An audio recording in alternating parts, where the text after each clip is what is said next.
Hey, welcome to HR Famous, brought to you by Kinetics, the leading RPO recruiting firm for growth companies. Named by HRO Today as the top midsize RPO provider, Kinetics uses its unique skill-based recruiter model to deliver on RPO engagements, allowing them to customize scope to meet your unique hiring needs. If you have recruiting challenges and want to consider RPO as a solution, give Kinetics a call. Find them online at kineticshr.com. HR Famous is also brought to you by HRU Tech, a contingent staffing firm specializing in engineering, IT, and technically related placements across multiple industries. If you're looking for technical talent or searching for a career, look no further than HRU Tech. Find them online at hrutech.com and call them today.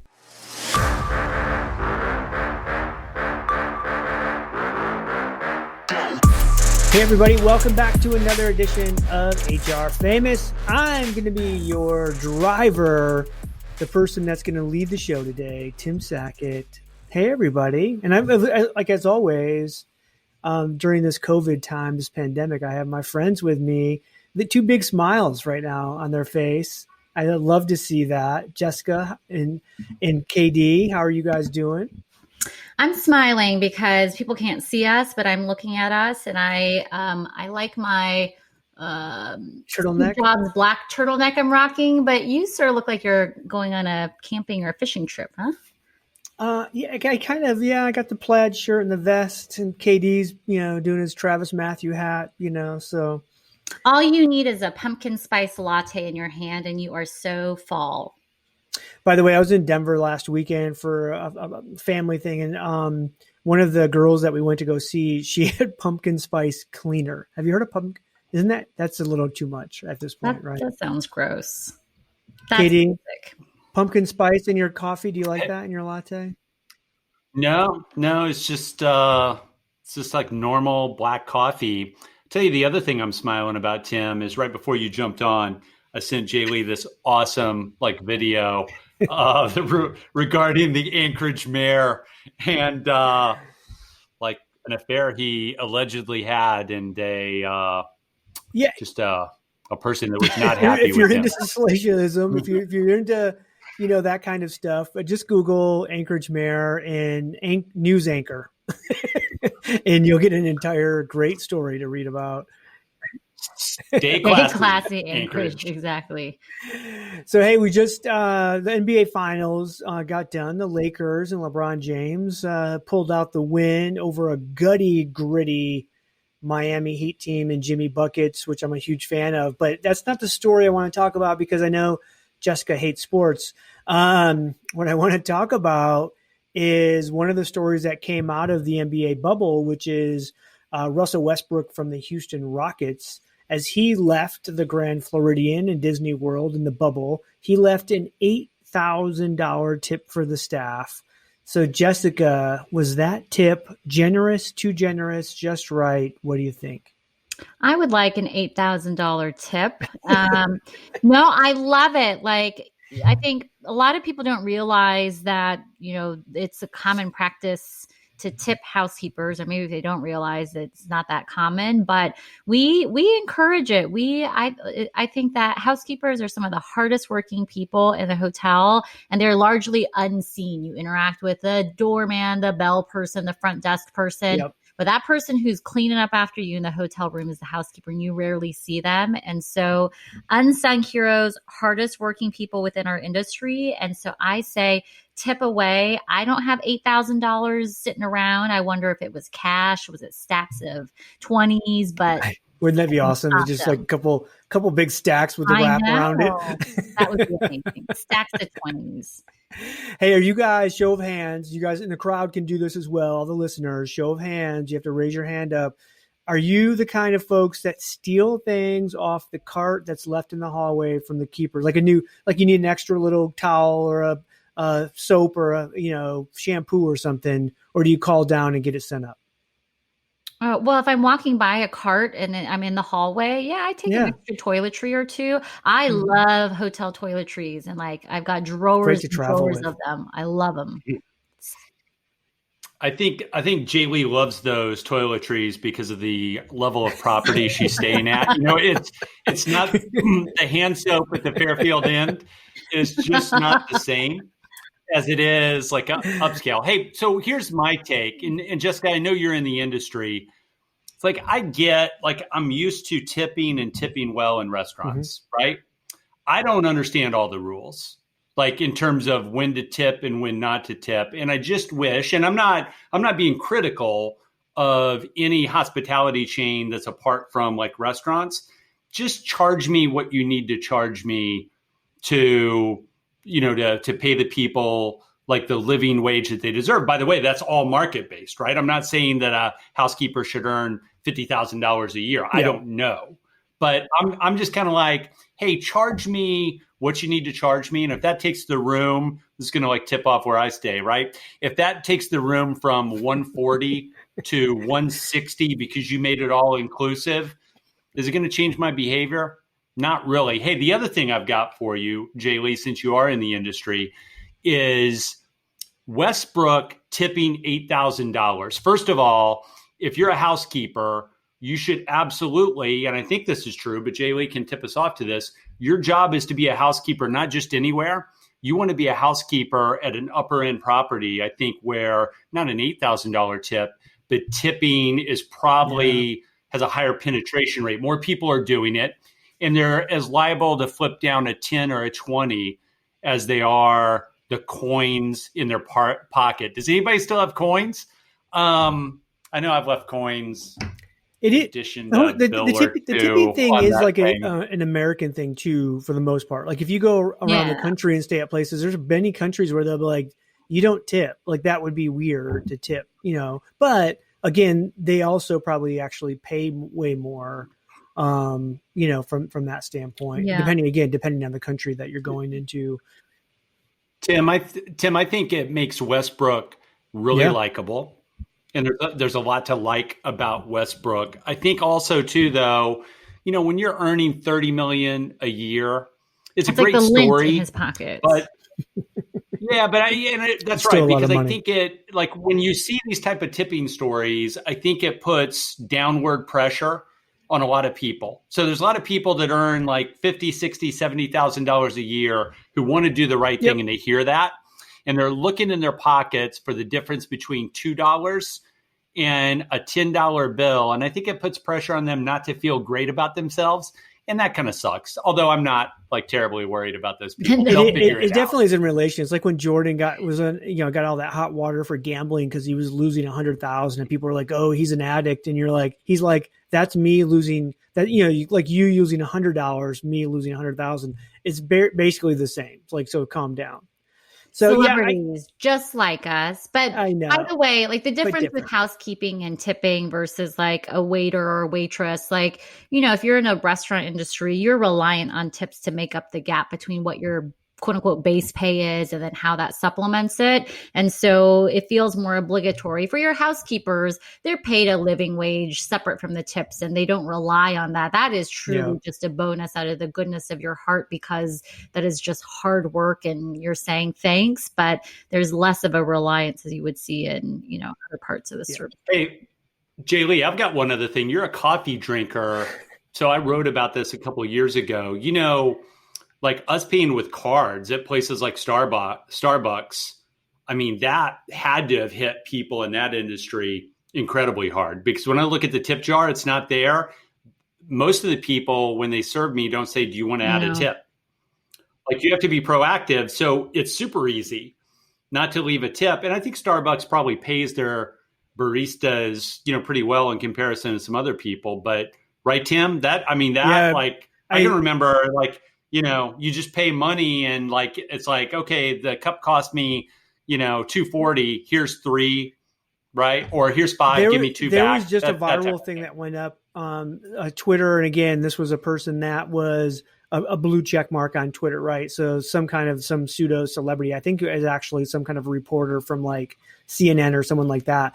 And he had just said like his coffee was like $6.50 and the person turned around like the little iPad thing and said, do you want to add a tip?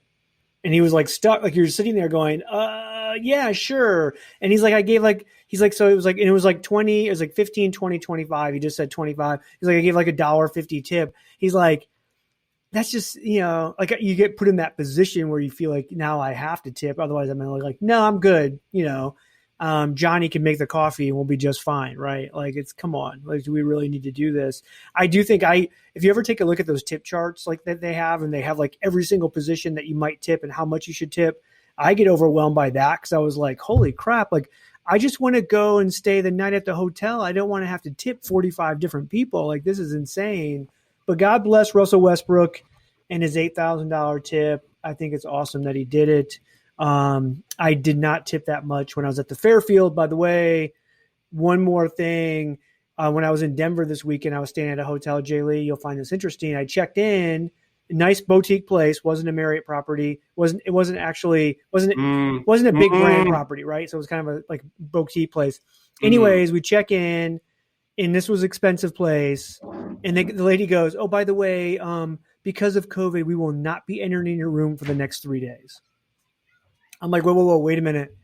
Like, so you're not getting, like, if you want fresh towels, you come down and pick them up. We won't deliver them to your room either. Or if you want, and I'm like, wait a minute, where's my discount? Like, are you kidding me? Like, you're not going to clean my room? All right, I got you. Well, what I would tell you is if you stayed at a Marriott and you wanted your housekeeping services, you would get them. Yeah. Well, and I have. So, during COVID. So there you go. All right. We're going to move on. We have a big segment in the middle here that we want to talk about.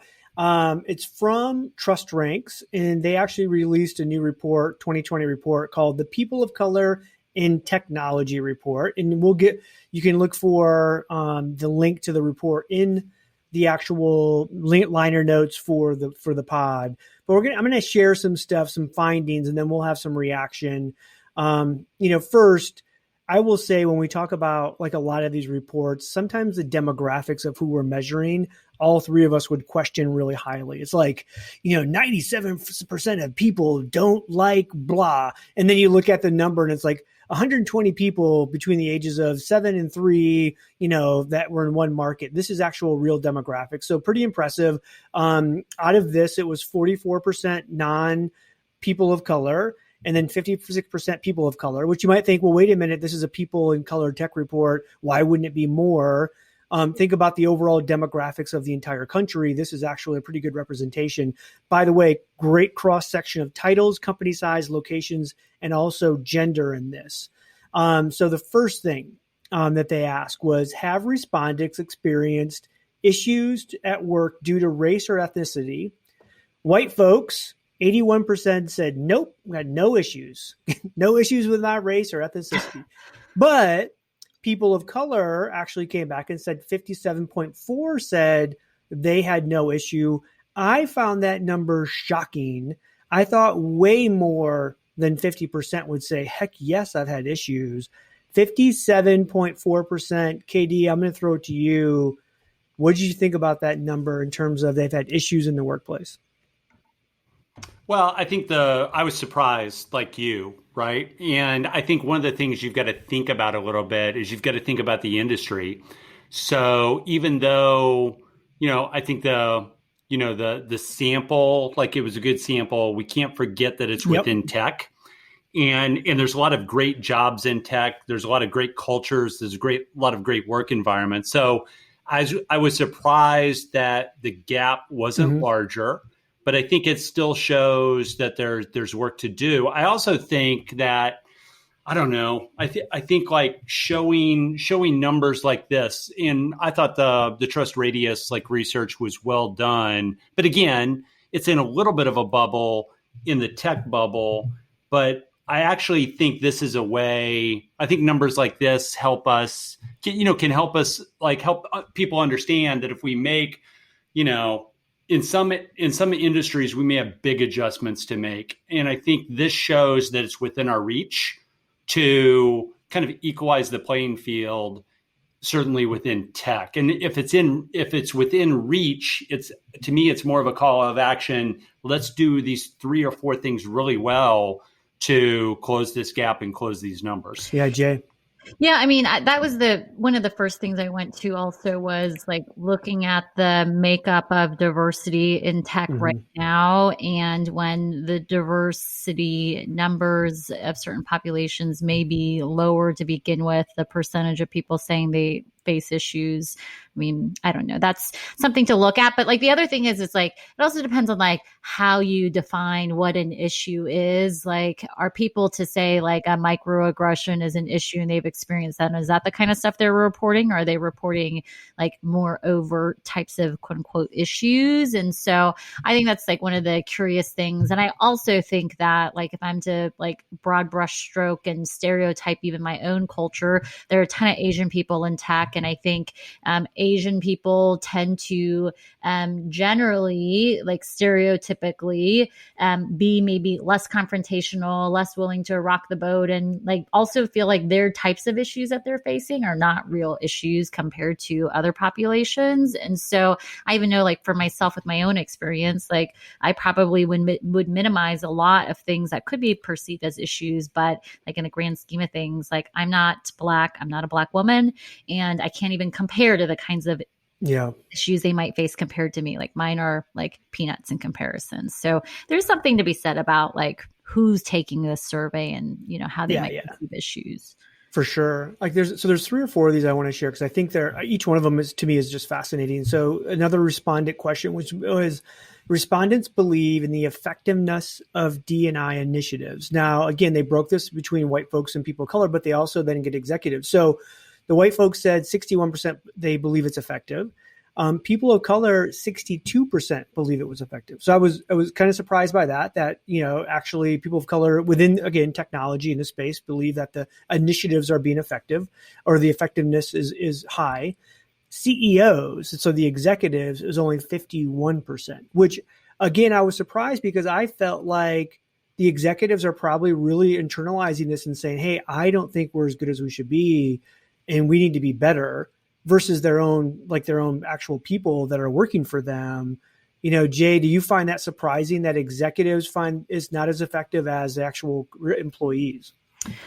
Well, so here's the thing that I was like struggling with, and I wondered is you would hope that the numbers would be higher regardless of whether you're talking about executives or the other respondents, because I think if you think about D&I initiatives in a pure way around how do we increase our numbers, create greater understanding, create a certain kind of culture, like maybe their willingness to say its effectiveness and maybe importance is not as high. But when you start attaching it to like, who are their customers? Who are they making products for? And then how does like effectiveness translate to like their customer base and the products that they're building? I would imagine that their numbers would be higher at that point where they would say like, we've got to do more, and they can be effective because it's important to our end users and our customers. And so I feel like, is there a disconnect there? And that's why these numbers aren't higher in terms of their belief that it can be effective. It's just weird. Yeah. Okay.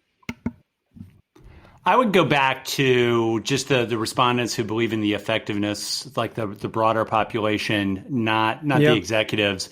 I think somebody saying like, you know, a white person saying that D&I initiatives are effective and a person of color saying that can mean different things, right?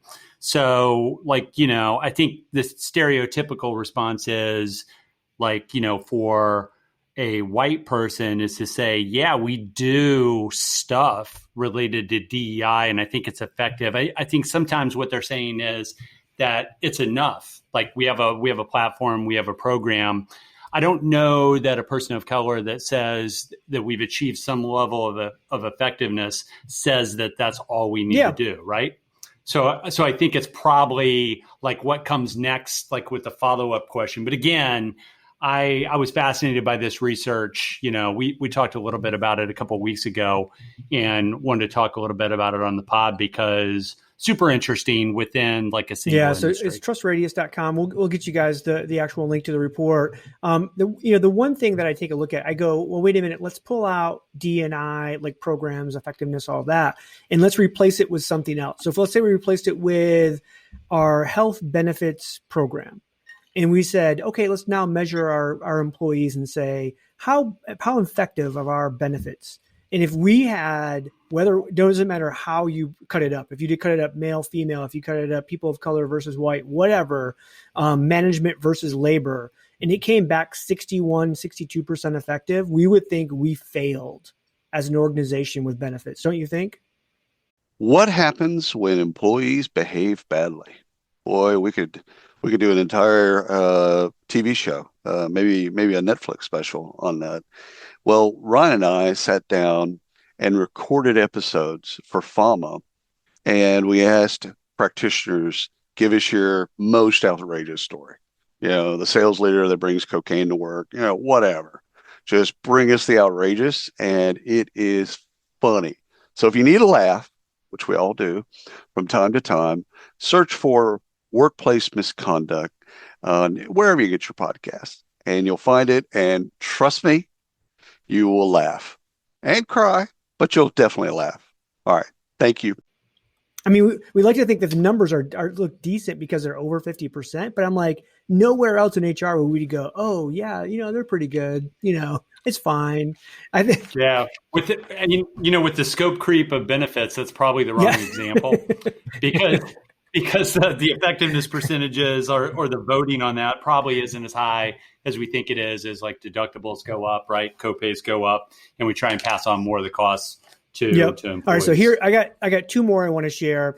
And kind of super interesting. The first one is, are you comfortable discussing race with HR? Now, again, white folks come in at 64.6, almost 65% say yes. People of color at 50.5%.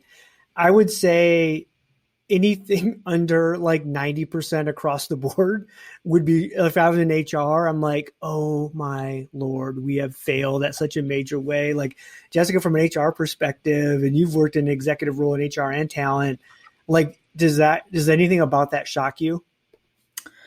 I mean, sadly, I actually am not shocked by this. And I also wonder, like, if you were to ask a follow-up or parallel question of, are you comfortable going to HR about, let's say, sexual harassment or problems with your manager, I would bet that the numbers would probably track similarly, maybe be a little bit lower, but I think that they would be similar. And so, like, for me, it's this overarching thing of, I don't know if people see HR as the place and avenue to go to for a variety of things, which is, sad. So, Katie, do we feel like the cat is out of the bag now that people kind of get that HR doesn't work for them? It actually works for the company. I mean, are we beyond that activity kind of thing?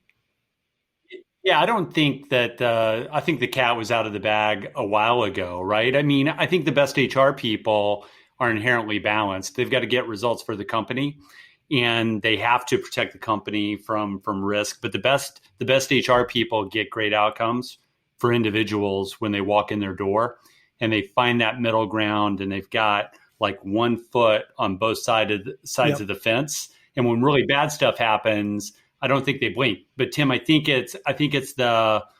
even think it's the majority of HR, but it's a sizable percentage. Maybe it is the majority, maybe it's a third, but there are people who don't have the skills and ability in the world of HR to straddle that fence and to make people feel comfortable as an agent for an individual while they get results. Some people don't try, right? But the best HR people always try and do that. And by the way, they're a little bit like, what's the right word? I'm watching Homeland. The last currently season while you're right talking now, to us? so I don't want to say it. Yeah, right now. It's great. So, it's funny. Looks like Carrie's right on the Pakistani border. She's always on the Pakistani border. Yeah. So, but I think I think the best people are, I don't know, they're covert. The best HR people are covert. They're a little bit spy-like, and they try and make people feel comfortable. And by the way, they deliver on that trust a little bit. So I think that's kind of my reaction. By the way, Tim and Jessica, one question. So the question was, do you feel comfortable going to HR on these issues? I think another great question that I would, it would be interesting to see what the results are, is do you feel comfortable going to your manager? I was just thinking that. Yeah. Because like, what's that, yeah, right, JLee? like part of what maybe there's a flaw here in the system is that like, is that what HR should be there for? And I think there's always a misconception between what an employee believes HR should be there for versus what's the function that they really play. And I think really at the end of the day, it should be about like, do you feel comfortable going to your manager or leader? And has HR done its work to really cultivate managers and leaders to be able to play that role, to be effective, to be a sounding board, to be a welcoming leaders. So I love the manager question. And I would actually bet that they would probably, the numbers would be similar too. I think it would be based on people of color versus white folks. I think you would see a more of a disparity. I think because, and again, it depends on the manager demographic as well. If I'm a white person and I want to talk about race and my manager is a person of color or vice versa, I think that has a huge dynamic to how comfortable I am talking about that. Yeah, and I think there's the perception of a lot more variability. Plus, the other thing, Jessica, is, depending on what type of gap would be there, people of color versus white people with that manager question, they know that person a lot better, right, than they do HR. So there's this perception of what HR is there for, to your earlier point. And then they also know that person better. So, for example, if I'm we should just stay out of politics, right? But if there's a political gap, you're going to feel, that's one of the reasons why I'm such an advocate for keeping politics out of the workplace, because a manager's job is to make everyone feel comfortable. And by the way, Jessica, I wanted to ask you this follow-up. The way I described HR, like really good HR, you're there to support the company, but you're also there to get great outcomes for individuals. And there's a lot of gray area there where you're trying to navigate that as an HR person. I also think, and I want to get your take on this, that's probably similar to what the best managers do, right? Somebody could come in and unload on a really good manager at any level to say, I'm not comfortable. Sally, I think, is a racist. And, that manager automatically is evaluating the whole situation, not overreacting, but not underreacting either, and just trying to figure out the best path, right? In the ideal world, yes, if they have been brought up in the right school, you would hope, yeah. But what I said is the best managers will do that. All right. The best managers. And you also have naturals, JLee, that are, that are just natural. So last thing on this, and then we'll get to our last segment. But so this is another one that surprised me. So I pulled obviously things that surprised me. But again, go out and check out the TrustRank article because it's amazing. How would people of color prefer that, again, technology companies support them, the technology companies that they're working for? So the Googles, the Apples, the Facebooks, the Twitters, blah, blah, blah. How would they prefer? And they gave them many options, and then this is the highest. So at 52%, so 52% of respondents said the way you can support me as a company is through diversity recruitment. And then it jumps down to 40% task force. And then it jumps down to 32% one-on-one support. And that's 32, then 30, 28. So then it gets tight towards the bottom, which is advocacy and outreach. Investment in mental health is a tie. And then employee forums. I was surprised. I would think if I was in an HR in a technology company and someone from people of color, I would sit down with a group of folks that had that demographic in my organization and said, how can we support you best? I'm not sure diversity recruitment would come up as the highest ranking thing. Jessica, does that surprise you at all? Or do you think there was something else that you would have felt would jump up higher for you in that kind of situation? Well, I kind of laughed because I'm trying to imagine myself answering the question. And answering the question from the context, you company over there do more diversity recruitment so that you will end up hiring me. Or is it, something else in terms of is it a broader population who's answering the survey and it's, white people who are saying, oh, let's do more diversity recruitment. And they see that as the most, viable way. Yeah, probably. But the thing that I actually also like, who knows what was on the list for all the possible options, but I was listening to a webcast this week from, I think it was McKinsey and Company, around the concept of Black wealth mattering and the role of companies in creating wealth. And this is in individuals, but also through like Black owned businesses. And I guess what's interesting here is like, how can tech companies do more, make an impact? Like they're all very individualized like things, as opposed to what are the bigger, broader, like institutional, like long-term outcome types of things that companies should be thinking about. And there's just nothing on there. Yeah, I think to me, the list also screams that we give limited, like we've given our people limited options to think about, because task force being number 2, I'm like, ugh. Really, a task force? Like nothing happens. Katie. I think JLee's point about, hey, is that like non-people of color saying let's recruit more, maybe because they think that's the right answer or that's what they're supposed to say. I think that's interesting. I also was surprised, and maybe it's embedded in something. I would have liked to seen, and Tim, correct me if I've just missed it on the list, I would have liked to seen a bigger breakout for developing me for future roles. Was it there? You know what? I only put in the top 6. It could be below that, but it wasn't in the top 6, which seems, again, amazing. And remember, all of these people surveyed are already inside the company. So anyways, check out the report. Again, I think there's so many, great things in there. And that last one with, how we can support them. I think, a 2020 one that came out because of the pandemic was the investment in mental health care. We wouldn't see that in a report like that. All right. Last thing, kind of fun. So KD knows that I'm completely just over the top with shoes. And so he sends me a link to Cole Haan, and we're both fans of Cole Haan. JLee, do you wear any Cole Haan? Do you like Cole Haan? No.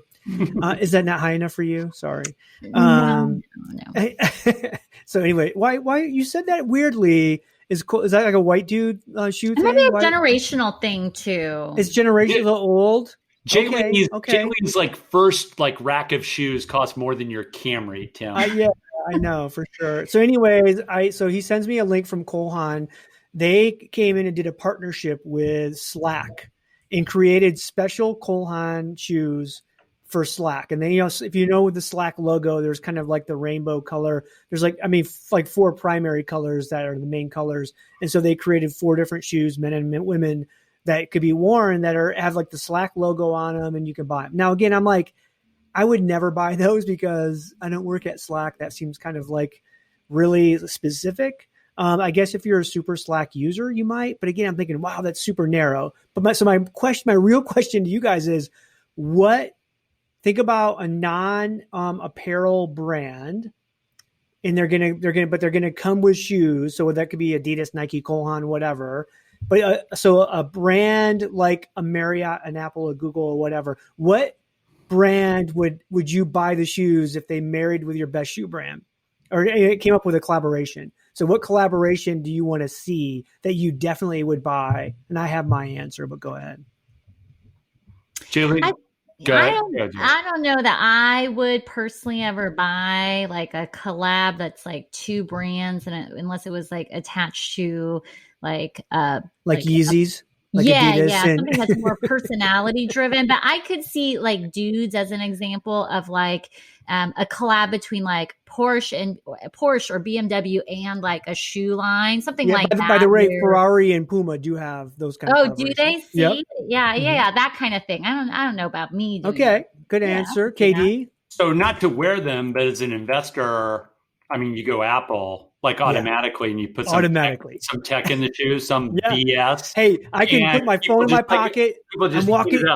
I'm walking with my Apple shoes, and automatically my walking in my Apple shoes is powering my phone. Oh my God, you guys are so I am all in. I'm all in for the Apple shoes. JLee, I sent him this Slack thing because it looks exactly like Tim Sackett. It's got nothing to do. Nobody at Slack is buying those shoes. It's all 50-year-old, like probably mostly white male executives that are going to buy the shoes. And with my hoodie, my Lululemon pants on, and my Slack shoes. It's going to look awkward as hell.